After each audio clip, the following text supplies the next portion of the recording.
بسم اللہ الرحمن الرحیم۔ السلام علیکم۔ حضرت ثوبان رضی اللہ تعالیٰ عنہ کا بیان ہے کہ رسول اللہ صلی اللہ علیہ وآلہ وسلم نے فرمایا، ایسا وقت آنے والا ہے کہ دوسری امتیں تمہارے خلاف ایک دوسرے کو بلائیں گی، جیسے کھانے والے اپنے پیالے پر ایک دوسرے کو بلاتے ہیں۔ تو کہنے والے نے کہا، کیا یہ ہماری ان دنوں قلت اور کمی کی وجہ سے ہوگا؟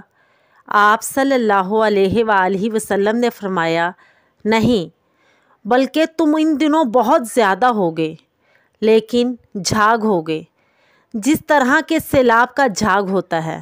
اللہ تعالیٰ تمہارے دشمن کے سینوں سے تمہاری ہیبت نکال دے گا اور تمہارے دلوں میں وہن ڈال دے گا۔ پوچھنے والے نے پھر پوچھا، اے اللہ کے رسول صلی اللہ علیہ وآلہ وسلم، وہن سے کیا مراد ہے؟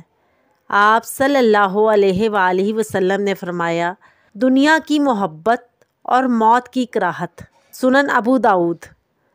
اور یہ وہن ہی ہے کہ 1.5 ارب مسلمان 80 لاکھ یہودیوں سے خوفزدہ ہیں اور انہیں غزہ میں ان کی منمانی کرنے دے رہے ہیں۔ اللہ سے دعا ہے کہ ہمارے فلسطین بہن بھائیوں کی مدد فرمائے اور انہیں کامیاب و کامران کرے اور امت مسلمہ کو ایک کر دے۔ آمین۔ جزاک اللہ خیراً کثیرا۔